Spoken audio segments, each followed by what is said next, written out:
मुझे अभी भी याद है जब मैं छोटी थी।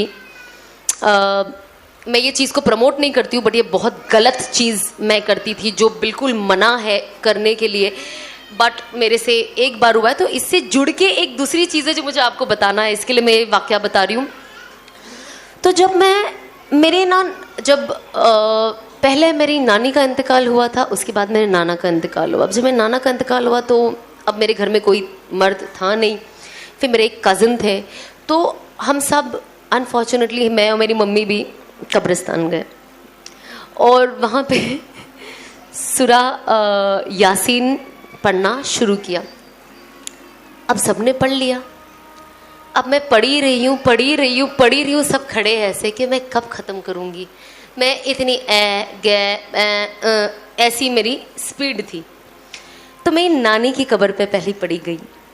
अब जब नाना की कब्र पे गए तो सबसे पहले मेरे भाई ने बोला तू रहने दे तू घर जाके पढ़ लेना, क्योंकि इतना स्लो पढ़ती हो। तो ऑफ कोर्स आई रिग्रेट, वो मेरा I think first and last time था जो मैं गई, और जब मुझे ऑफ कोर्स समझ पड़ी कि कब्रिस्तान बिल्कुल नहीं जाना चाहिए। मम्मी को वो नॉलेज हमने बिल्कुल, बट वो हमारा वाहिद एक वक्त था जो हम गए थे। और मैं हमेशा कहती हूँ लोगों को कि इन सारी चीज़ों से आप बचे, जितना हो सकता है बचे। जो ना करने वाले काम है खुदा के वास्ते ना करें। मैं कहती हूँ जो भी चीज़ में थोड़ा सा भी डाउट होता है ना, वो बेहतर है छोड़ देना।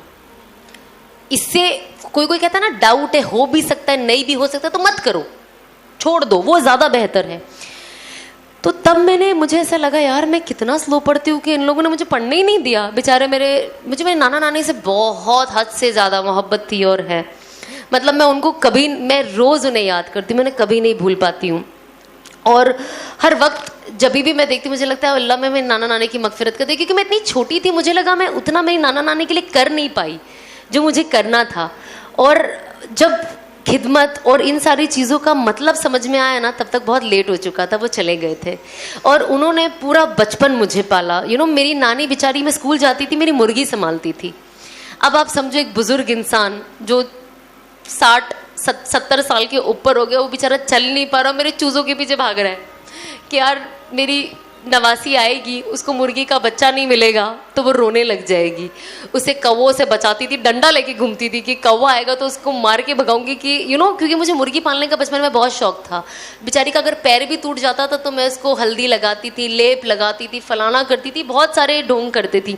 तो मुझे ना वो सारी चीज़ें देख के याद आती थी कि हमारे नाना नानी, दादा दादी हमसे कितनी मोहब्बत करते जब हम छोटे होते हैं। अनफॉर्चुनेटली हमारे अम्मी अब्बू भी। और जब हम बड़े होते हैं और जब वो बच्चे बन जाते हैं,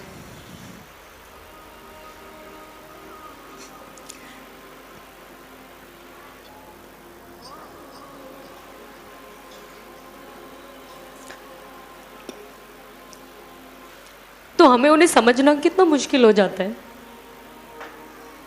मैं हमेशा कहती हूँ माँ बाप की इज्जत करें, माँ बाप से मोहब्बत करें, और वो जो कहते हैं आपकी भलाई के लिए कहते हैं। बहुत बड़ा दर्जा है और मकाम है माँ बाप का।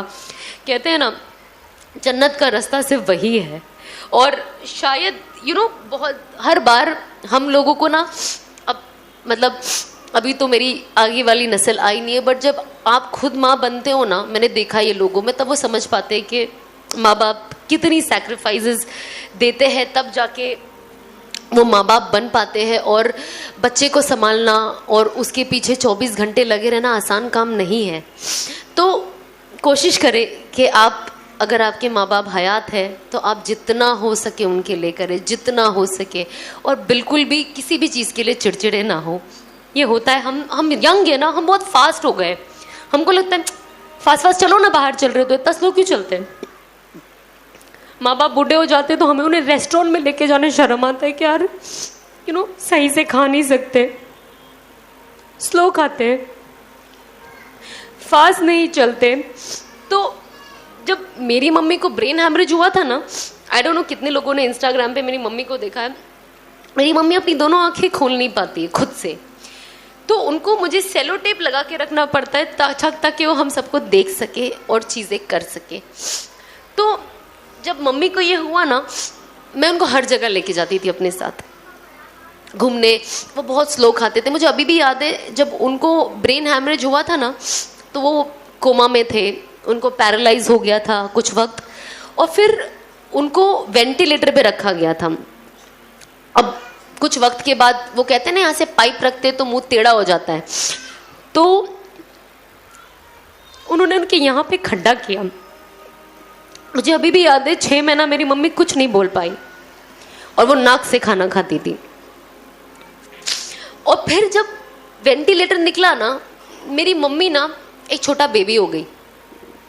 बच्चे कैसे बात करते तोतले होके, मेरी अम्मी वैसे बात करती थी, जो सिर्फ मतलब एक माँ की मोहब्बत क्या होती है ना, मुझे लगता है जब मैं मेरी अम्मी की अम्मी बन गई ना, मुझे रियलाइज हुआ। क्योंकि जब मेरी अम्मी बात करती थी ना, वो बात सिर्फ मैं समझ पाती थी, घर में कोई समझ नहीं पाता था। अगर मेरी मम्मी को कुछ चाहिए तो मेरी मम्मी कहती थी, सब मुझे बोलते थे क्या बोल रहे खाला, क्या बोल रहे खाला, तो मैं कहती थी ये मांग रहे हैं, ये मांग रहे हैं। तो आज होता ना कि बच्चा क्या बोलता है, शायद किसी और का जब बच्चा हम नहीं समझ पाते, वो सिर्फ माँ उसकी ज़बान समझ पाती है। तो वो चीज़ मैं मेरी अम्मी की समझ पाती थी। तो जब मेरी अम्मी जब बात करने लग गई ना, मुझे ऐसा लगा अल्लाह का शुक्र है कि मेरी मम्मी अल्हम्दुलिल्लाह ठीक होते जा रहे हैं, वरना डॉक्टरों ने तो बोल दिया था कि अब ये नहीं बचेंगे। और डॉक्टर खुद कहता है कि ये एक मिरेकल है कि आपकी अम्मी कैसे बच गए। तो आज मुझे लगता है शायद मेरी अम्मी को इस मेरी हिदायत का जो ये वक्त है ये देखना था, शायद अल्लाह ने इसीलिए उन्हें हयात रखा कि वो ये देख पाए कि उनकी बेटी उनके लिए जहन्नम का नहीं बल्कि इंशाअल्लाह अल्लाह ने चाहा तो उनकी मगफिरत और जन्नत का जरिया बनेगी। तो एज एन औलाद हम कोशिश करें कि कुर्बानी अपने गुनाहों से अगर आप तौबा करोगे और कुर्बानियाँ दोगे, इंशाल्लाह इसका फ़ायदा आपके अम्मी अब्बू को होगा।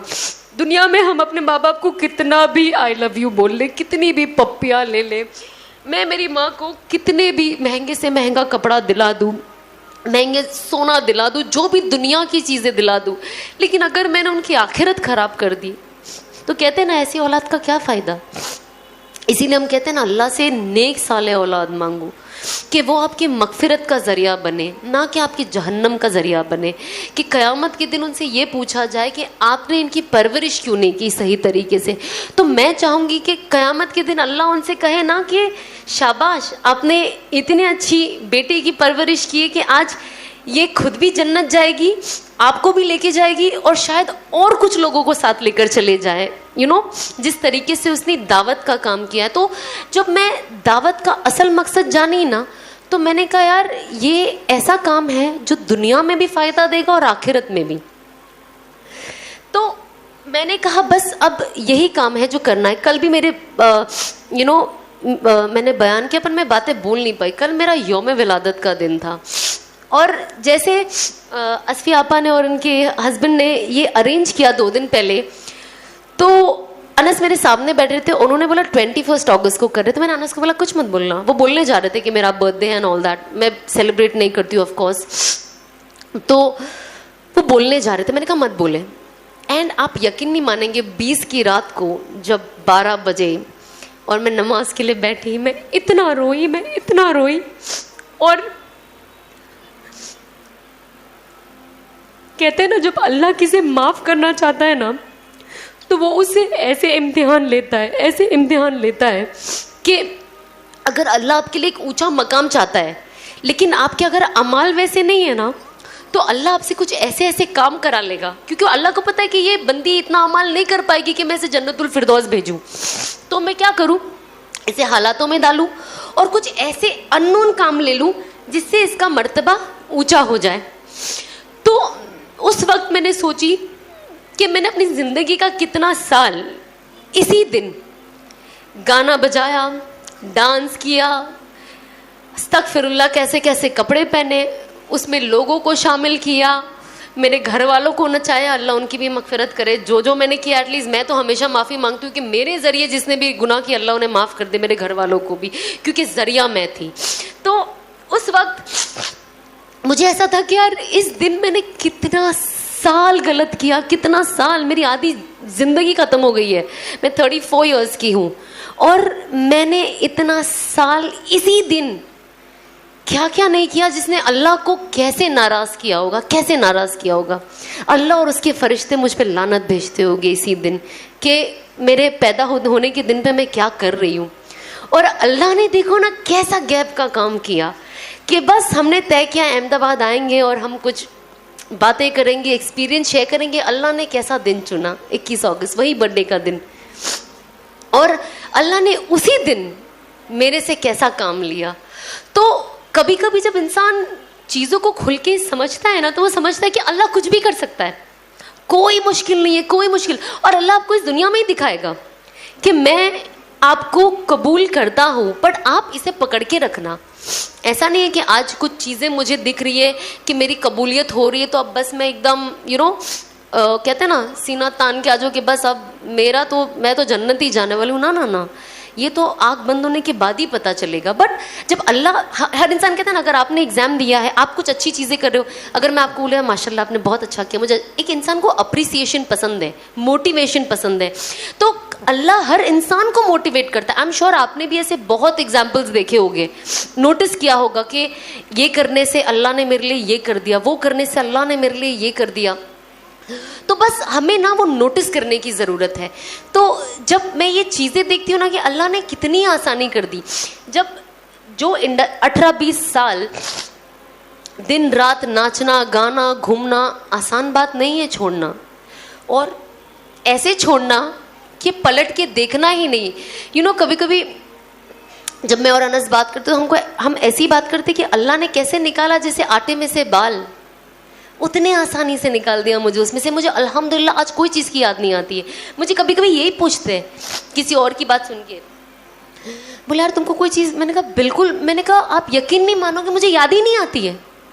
20 साल अगर आप कोई एक चीज़ करो आपको याद आएगी ना, यार इंसान है, याद आएगी ना।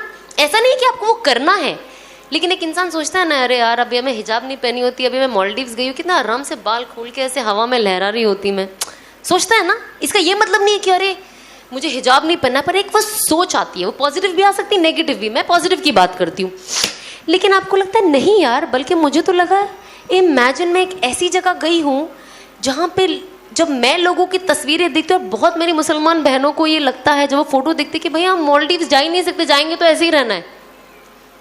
लेकिन जब मैं वहाँ गई मैंने कहा नहीं, ऐसे कोई रूल्स रेगुलेशन नहीं है, ये हमारे दिमाग का फितूर है कि हम बीच पे जाएंगे तो हमें ये पहनना है, हम यहाँ जाएंगे क्योंकि वो सब कर रहे हैं, हम सब नहीं है।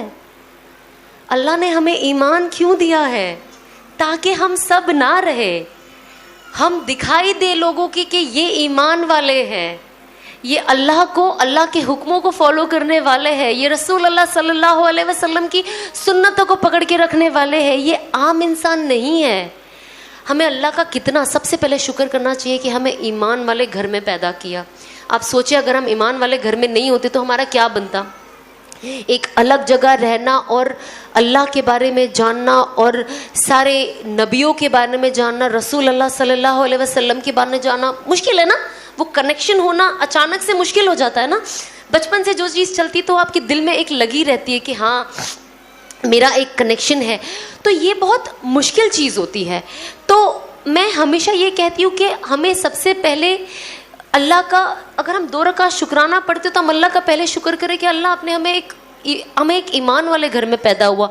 बहुत जगह पे जब पहले मेरी बात होती थी तो लोग पूछते हैं ना कि मुस्लिम्स ऐसे क्यों करते हैं, डिफरेंस एक बात के लिए, झगड़े के लिए नहीं, ऑफ कोर्स एक बात के लिए।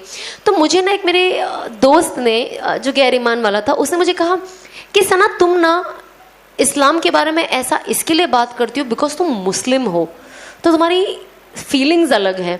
मतलब मैं पहले से ही ना बहुत जलाली हूँ, मतलब कुछ भी हो जाए। मैंने कहा भैया मैं बिल्कुल गलत हूँ, पर आप इसका ये मतलब नहीं कि आप इस्लाम के लिए कुछ भी बोल सकते हो, ये मुझे सुनना गवारा नहीं है। लेकिन क्या हो रही थी ना, मुझे ऐसा लग रहा था मैं दोगली लग रही हूँ कि मुझे इस्लाम को ऐसे पकड़ के रखना और बताना ये गलत नहीं है। अगर इस्लाम गलत नहीं है तो मैं क्यों गलत जा रही हूँ।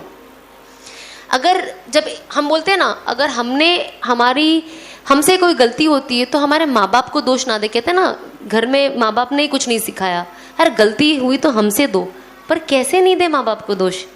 वो कहीं ना कहीं आपके माँ बाप के नाम पे जाता है ना। कहते हैं ना घर के हर लड़का लड़की माँ बाप की इज्जत है। तो इसी तरीके से इस्लाम हमसे कनेक्टेड है। हम ये नहीं बोल सकते कि अगर मैंने ये किया तो इस्लाम को दोष नहीं, तो नहीं, आप रीज़न बन रहे हो इस्लाम का नीचे आने का, और ज़ाहिरी तौर पे उसका एक गलत पोर्ट्रेल हम खुद दे रहे। आज की तारीख में कोई नहीं बोलना चाहता है मैं गलत हूँ, हर इंसान कहना चाहता है नहीं मैं सही हूँ, ये सही है, या मेरे से गलती हो रही है, लोगों से हो रही, मुझसे कुछ नहीं हो रही, भाई मैं तो बहुत एकदम नेक हूँ, एकदम स्ट्रेट हूँ। तो ये हमें सबसे पहले एक्सेप्ट करना है कि हम गलत है। तौबा का सबसे पहला मयार क्या है? किसी भी चीज़ की तौबा का पहला ये मयार है कि हम एक्सेप्ट करें कि हम गलती कर रहे हैं। दूसरा, हम रोकें कि हम ये गलती अब आगे ना करें, और कोशिश करें कि इस चीज़ को हमारी ज़िंदगी से हमेशा के लिए निकाल लें, और मरते दम तक का उसके ऊपर इस्तग़फ़ार करें। ऐसा नहीं है कि अच्छा हमने तौबा कर ली, अब हमने ज़िंदगी बदल ली, अल्लाह बेशक माफ़ करने वाला। कहता है ना, जब आपने तौबा कर ली तो आप ऐसे जैसे आप न्यू बॉर्न बेबी हो, जैसे आप अभी पैदा हुए हो।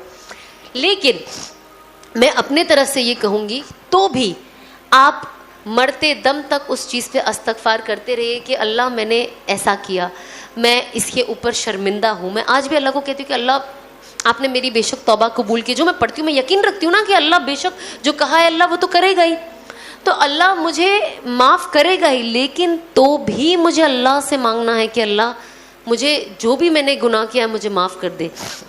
आज जब मैं बाहर लोगों को देखती हूँ कुछ दूसरी हालत में, जहाँ से शायद मैं आई हूँ, शायद कि ऑफकोर्स वहाँ से आई हूँ, उस मेरा हुलिया भी वैसा था, तो मैं जब भी देखती हूँ सबसे पहले दुआ करती हूँ कि अल्लाह अल्लाह तेरा लाख लाख शुक्र है कि तूने मुझे हिदायत दे दी, मुझे बदल दिया। अल्लाह इसे भी हिदायत दे दे जिसे मैं देख रही हूँ। और एक तरफ से एक डर दिल में वो रहता है कि यार अगर आपने मुझे हिदायत नहीं दी होती तो आज ये मैं होती, इसकी जगह पे मैं होती, और ऐसी मैं किसी और को दिखाई देती। पता नहीं ऐसे कितने लोग हैं जिन्होंने मुझे देख के दुआ करी होगी कि अल्लाह इसे हिदायत दे दे। हम देखते हैं ना, आज जब मैं देखती हूँ लोगों को इंस्टाग्राम पे, फ़ोन पे, सबसे पहली दुआ मेरी यही निकलती कि अल्लाह इन्हें हिदायत दे दे, इनके दिलों को खोल दे, इनके दिमागों को खोल दे, वरना ये नहीं समझेंगे कि इनका कितना भारी नुकसान है, और ऐसा नुकसान जो ये कभी भरपाई नहीं कर पाएंगे। मैं आपको एक छोटा सा वीक स्टोरी सुनाती हूँ, मुझे नहीं पता है कितना सच है, बट ये स्टोरी है। ये स्टोरी अगर हम सुने और इसे अपने फ़ायदे के लिए यूज़ कर ले। एक वक्त एक बुज़ुर्ग, एक शख्स कब्रिस्तान से गुज़र रहा था, तो अंदर एक कब्र से आवाज़ आई एक बुज़ुर्ग की, तो वो उसे सुन पाया, तो वो उनसे बात की। तो उन्होंने बोला अरे आप अंदर जैसे कितने वक्त से, क्या जो भी उनके बीच में बातें हुई, तो उन्होंने बोला कि मैं जब अंदर आया मैं नेक अमाल के साथ आया हूँ, तो ऑफ कोर्स मेरे अंदर मुझे बहुत राहत है। तो जब फरिश्तों ने आके मुझे अंदर पूछा कि आप क्या करना चाहेंगे, क्योंकि आपने कितनी अच्छी ज़िंदगी दी, तो आपको ऑप्शन आप क्या करना चाहेंगे, तो उन्होंने कहा कि जब तक क़यामत नहीं आती मुझे कुरान शरीफ पढ़ने का मौका मिल जाए।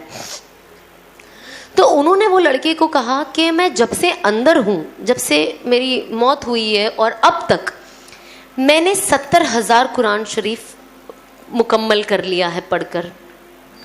मैं आपको वो पूरा का पूरा 70,000 कुरान शरीफ दूंगा, सिर्फ आप एक बार मेरे लिए सुभान अल्लाह बोल दें।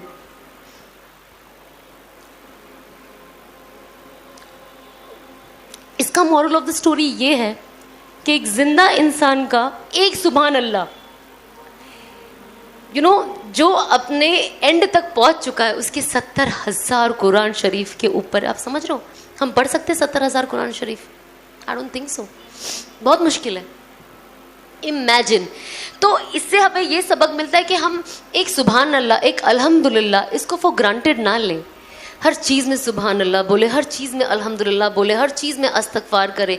हर वक्त मैं कोशिश करती हूँ कि मैं जब भी बात ना करूँ, मैं एटलीस्ट तस्बीह पढ़ती रहूँ।